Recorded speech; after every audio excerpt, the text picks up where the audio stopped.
Exercise muna ako, walking. Hindi, tapos na ako nag-exercise. Kaya lang yung exercise ko is para lang sa shoulders at saka sa neck. Hmm. Sabi, nahihilo yung mga tao sa palalakad ko. Yan.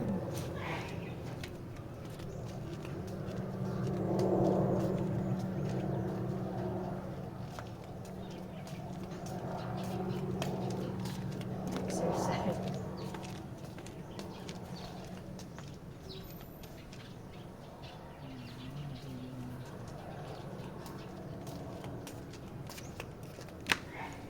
Tapos na ako nag-exercise. Kaya lang, ayan, ganda kasi ng view dito.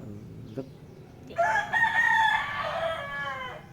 Ayan. Oh, mukhang sunny weather na ngayon. Di katulad kahapon, naglakad kami ni Inday. Napamadali pa kami. Nagpunta kami dun sa Vista Mall kahapon. So, dun kami gawi sa mga ukay-ukay. Marami pala mabibili dun. Maganda mamili dun, ano? Parang Biyernes, Sabado, Linggo lang pala sila. Maganda mamili. Kaya lang natatakot naman kasi ako isuot yung ukay-ukay. Yung akala mo naman. Hindi, yan.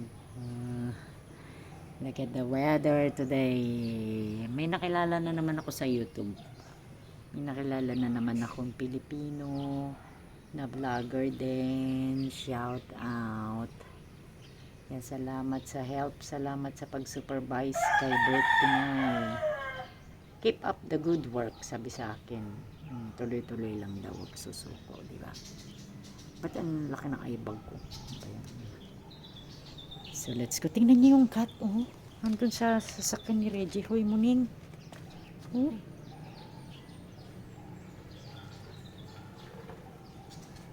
$17 pa kami lalakad ni Mama.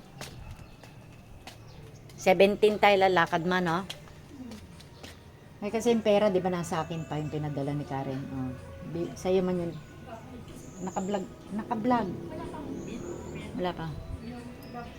Kaya nga, nasa akin yung 5. Sabi ko naka-vlog kasi mami. Ay, sasabihin na naman ng mama dito. Yung ano? Yung ay, nako, yung mama ko.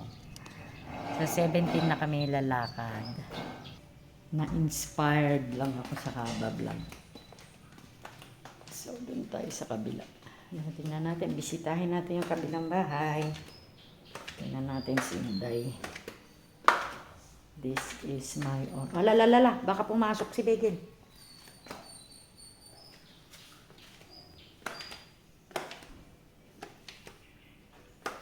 Di, mabilis yan, o. Biglang tatakbo dito. Bigla, boy. Punta tayo sa kabila. Ayan si Reggie, naglilinis.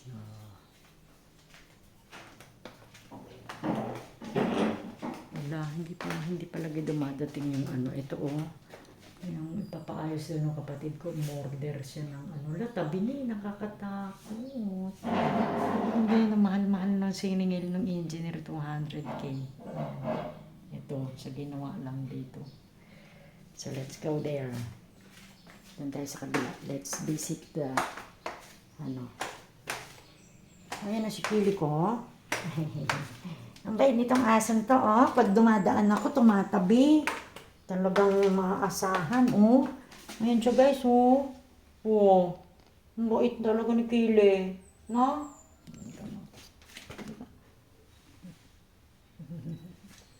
Alam talaga niya pagka lola yung bumababa sa hagdan, nagbibigay. Day? Nasa taas si Inday.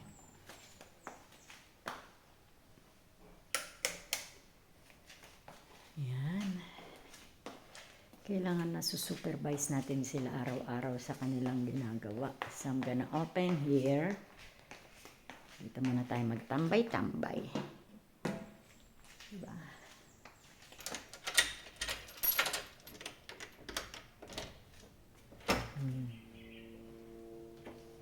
Good morning, Philippines. This is Brit Pinay. Yan, may mga labahin dito. Ay, hindi labahin na labahin.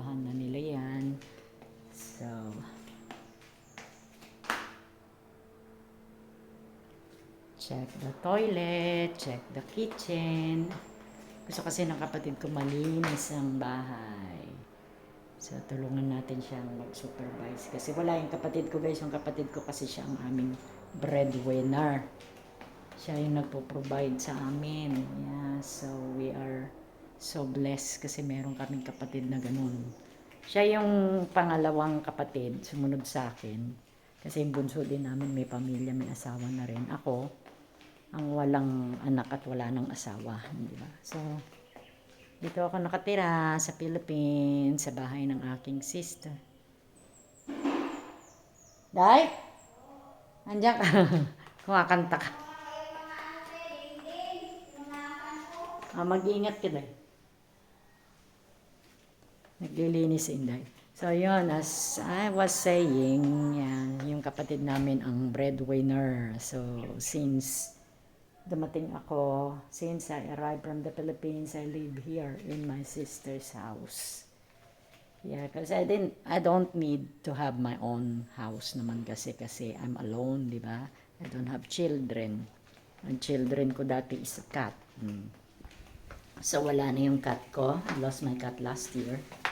So, ako na lang with my siblings, my mom, may mga pamangkin, cats and dogs. Cats ng neighboring at saka dog na. So, may nagdidilig, let's visit. Yan, ito. Lagi ko na lang naalala ang area na ito. Yan. Si Kuya Dan. Sa Season Pangasinan. So, let's sit down here. May na-meet na naman ako kanina, guys. A friend from YouTube. YouTuber din siya. And then, siya ay monetize na. So, sabi niya sa akin, keep up the good work, mommy. Sabi niya, wag kang sumurrender. Oo naman, di ba? Hindi talaga ako susurrender kasi mawala ng lahat ng mga apps na kinantahan ko or blinagan ko, vlog-vlogan. Actually, vlog. I'm only doing a vlog here on my YouTube. Yeah. On Facebook din, kaya lang on Facebook, hindi naman siya regular na yung araw-araw. So, mas ko talaga ang maging YouTuber. YouTuber talaga ako. Mas certified YouTuber. Yes, thank you. at ako, ano ba to, yung na-inspired ako everyday. Gusto ko mag-vlog kasi wala naman tayong ginagawa sa buhay, di ba? So let me continue. Yes. So, as I was saying, guys, I'm inspired on my channel, on my YouTube channel. Kasi ito na lang ang libangan ko. At saka, syempre, dun din naman sa TikTok, kumakanta lang tayo once in a while. So, parang akin, ang mas naging priority ko is my YouTube channel. So, this is, kumbaga, kung sinasabi nila dati na music is my life, ngayon, YouTube is my life. Di ba, hindi tayo susuko dyan hanggang hindi natin nakakamit ang kailangan natin dito. So, yeah. Ayan, visit. Ano yun? It's linis day sila, linis. They cleaning every day kasi yun ang gusto ng kapatid ko. So, as I was saying, my sister is our breadwinner. So, yan. Single mom siya, pero siya ang breadwinner namin. So, since I arrived and returned from the UK, stay here. For how many years now? I'm in the Philippines, yeah. Kasi, syempre, hindi ko nga pala na-share sa inyo yung aking life. Hindi naging maganda yung aking marriage life sa UK. So, I decided to move and return to the Philippines. Ang ganda ng kitchen namin.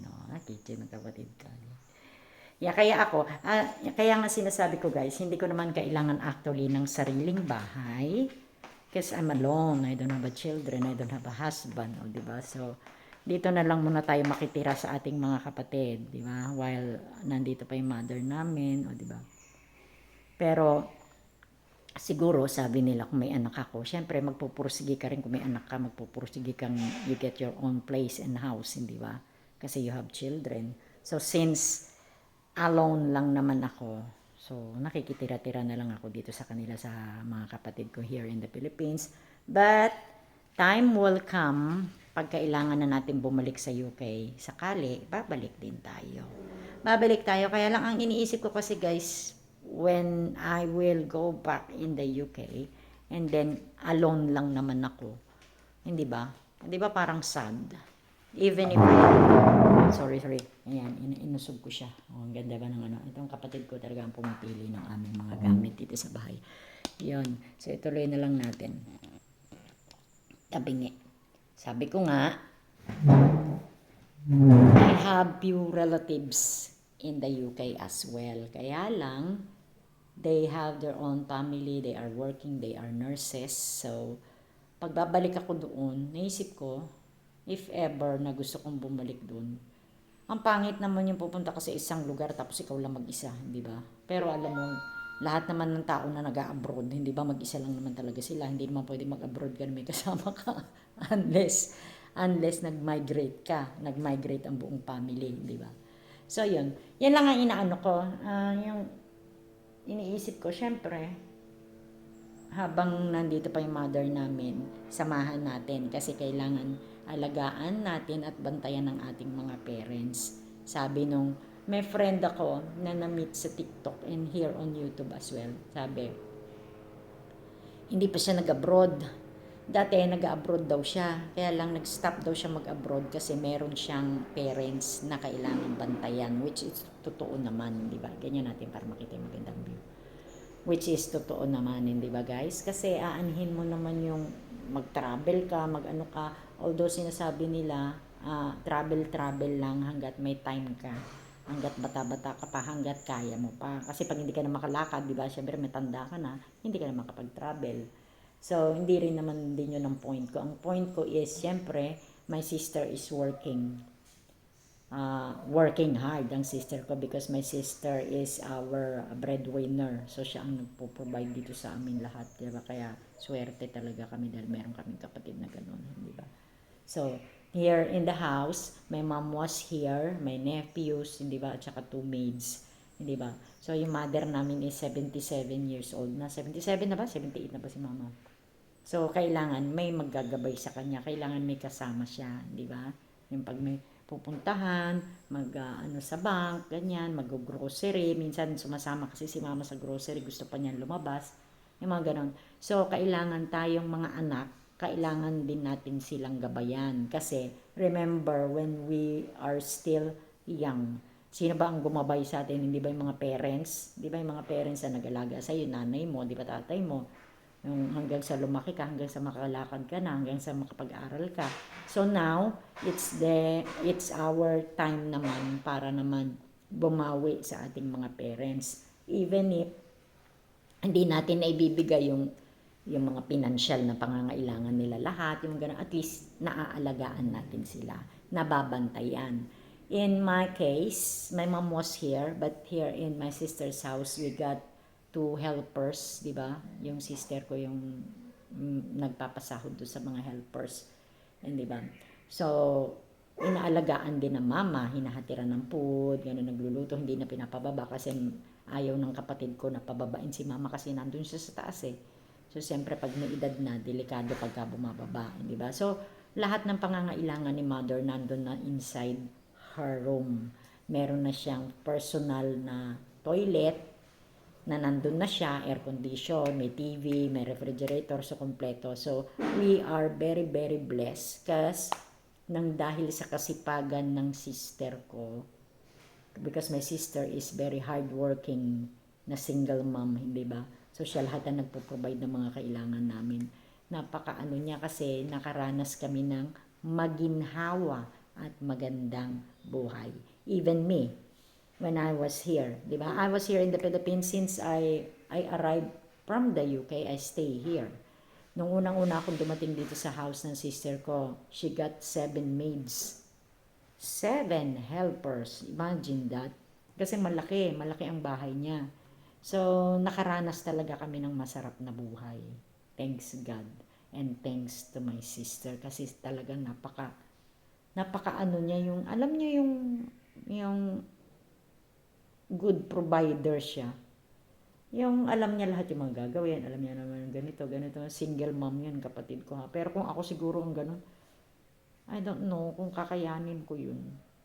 Dati, iniisip ko malakas din ang loob ko. So, everywhere I go, ganyan, ay kaya kong ganito, kaya kong kumita, kaya kong magkaganito, kaya kong magtrabaho. Dati yun, nung bata-bata pa ako.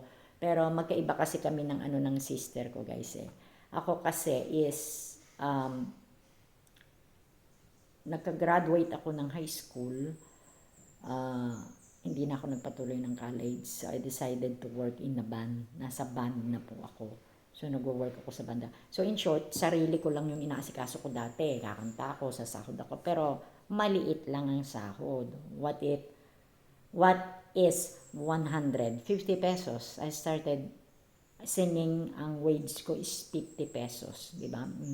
So, ganun lang ang kaya ko. Yung sa sarili ko, ganun na buhayin ko. Unlike my sister, binubuhay niya kami lahat. Yung siya talaga nagpo-provide lahat. Bigyan ka na kami ng magandang bahay, pagkain, maayos na pamumuhay. Yung ganun, di ba? So, minsan, sinasabi ko rin sa kanya na you need to take care of yourself kasi syempre may edad na rin kami. Ako, I'm 56 na. My sister is just like 53 if I'm not mistaken. 53 or 54. Parang ganun, parang 53. So, syempre, nasa 50s na kami. So, time will come, syempre, magre-relax na rin kami. Hindi ba, nasa bahay na lang, yung ganun ba. Kaya minsan, naaawa din ako doon sa sister ko pag sinasabi niya, buti pa kayo ate, nasa bahay lang kayo, yung ganyan lang, mga kakain, matutulog, yung mga ganyan ba, yung nanonood lang ng TV, namimiss daw niya yung ganyan kasi siya talagang nagwo-work hard talaga siya para sa dito sa pamumuhay, di ba? So we're just lucky kasi nagkaroon kami ng sister na ganoon, nagkaroon kami ng kapatid na ganoon. And then we are lucky. We are very very blessed kasi kahit na papano we survive, hindi ba? Nung wala na yung father namin, I lost my father year 2020. Our father died in COVID nung pandemic day pa, pandemic year, ganyan. So, since my mom is the original wife, kasi ang father ko, may istorya kasi sila na they live separately for how many years. But even if ganun, bumibisita kami sa bahay ng father ko sa Zamboanga, na-meet namin yung mga kapatid namin, mga tita namin. So, nung nawala na yung father ko, year 2020, after ilang years siguro, nagkaroon ng pension yung mother ko kasi ang mother ko original na white, 'di ba? So ganun kasi ang legality dito sa Philippines, 'di ba? So my father is a Philippine Marines, retired. So yung pension ni father napunta sa amin. Kaya minsan pag nagkukwentuhan kami magkakapatid, kami ng brother ko, yung nakabawi din yung father ko, rest in peace na ang father ko kasi nasa heaven na siya. Kasi yung mga years na hindi namin siya nakasama, dahil nga naghiwalay nga sila ni mother, tapos nagkanya-kanya kami ng pamumuhay. Ngayon, na nakakamit naman namin yung kung ano yung hindi kami nagkaroon before. I mean, yung allowance, yung monthly na tinatanggap allotment, so, sa amin ulit bumalik ulit kay mama kasi si mama yung pensioner, hindi ba? No? So, yun. So, we're very blessed and very, very thankful kasi nagkaroon din kami ng ganito, maayos na pamumuhay. So, salamat kay God. Salamat din syempre sa father ko. At saka syempre yung sister ko na nagwo-work hard para sa amin. So, sana bigyan kami ng mahabang buhay, malakas at healthy. At saka palaging ligtas, hindi ba? Yun palagi yung pinagpe-pray ko. So, eto, nakikita nyo tong bahay, di ba? Nang dahil yan sa pagsisikap ng aking kapatid. Ayan, oh, kita nyo, oh. So, ano kaya ang feeling ng ganun, ano? Yung, ibig ko sabihin, yung, ang sarap siguro sa feeling, hindi ba? Yung kunyari, nagkaedad ka na, tapos makikita mo yung mga na-produce mo. Uy, nagkaroon ako ng ganito. Ito, nabili mo. Siguro, ang sarap siguro sa feeling, ano? Kasi, hindi ko kasi yun naranasan, kasi naranasan ko lang. Naranasan ko lang yung masarap na buhay. Di ba? So, I'm thankful to the God and to my family. Di ba? Pero yung Yung, I mean, yung bumili ka ng ganyan, yung dahil sa paghihirap mo, sa pagsusumikap mo, nakuha mo yan. Yung, di ba, parang ang sarap siguro sa feeling, ano. But I'm blessed, guys, I'm blessed. Kasi, hindi ko naranasan maghirap. Totoo yan. So, thanks God. Hindi man tayo naging successful sa ating marriage life, happy marriage life, successful naman ako na binigay din ng God at ng family ko yung makatikim ako ng maayos na pamumuhay na hindi ako naghirap, guys. Ewan ko kaya natatakot ako maghirap. Oh my God, natatakot ako mawalan ng pera. Minsan naisip ko. Kaya every now and then sinasabi ng sister ko sa amin. Kasi yung sister ko, very supportive, very matulungin, very maawain, very mapagbigay. So each time na nagbibigay siya sa amin, lahat kami, pinapatikim ko ano yung natatamasa niya sa buhay, na experience niya. Kung ano meron siya, may pera siya, may ganito siya, pinaparanas din niya sa amin, ng mga kapatid, mga anak niya, tsaka sa parents namin. So, yon minsan sinasabi niya sa amin na, oy, pag binibigyan ko kayo ng pera, parang siya nga naging panganay eh. Parang ako yung bunso. So, binibigyan ko kayo ng pera, mga kapatid, mga ganun, gamitin nyo sa mabuti, di ba? I-save nyo, sabi niya ganon. Kasi hindi natin alam ang susunod na mangyayari. So, yon minsan naiisip namin, oh my God, paano na lang kaya, di ba? Kasi siya ang provider, siya nagpo-provide. Kaya talagang kami very tight, very iniisip talaga namin mabuti yung future, hindi ba? Yung pagtanda, katulad ko. O, tinan si Kelly, guys. Oh. That's Kelly girl. The Kelly Pomeranian Kelly. Teka, nagbablog ako. So, yun. So, yun, ang laging sinasabi sa akin ng kapatid ko, pag may pera kayo, ate, gamitin ninyo sa maayos. Hindi ba? Kasi hindi ninyo alam yung mga susunod na mangyayari. Hindi ba? Hindi yung gastos kay gastos. Kunyari nag-ano ka, nag-party ka, nag-shopping ka, nag-ano ka, tapos biglang may hindi inaasahan mangyayari, wala ka ng pera, o di ba? So, gamitin sa mabuting bagay ang pera na meron tayo. Pero minsan, sinasabi rin ng iba, mag-enjoy. You go out, mag-travel, hindi ba? Kaya lang pag nag-travel ka dito hanggat kaya mo pa daw mag-travel ka pa. Tapos pagbalik mo wala ka ng pera, di ba? So, anong mas importante? Di ba mas importante may nakakip ka, may hawak-hawak kang pera. And, syempre, sabi din naman ng iba, oo nga, may hawak-hawak kang pera, you keep the money, you sinisave mo yung money, di ba, para sa future, di ba? Pag bigla ka naman natigok, o di ba, sino nga naman makikinabang noon, hindi ba yung mga bank, o di ba, kasi natigok ka na, hindi ka na nag-enjoy.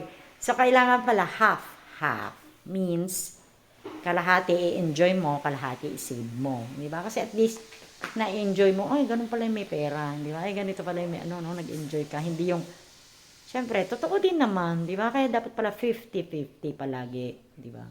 50 mag-enjoy, 50 gumastos, 50 rin na mag-save ka. Di ba?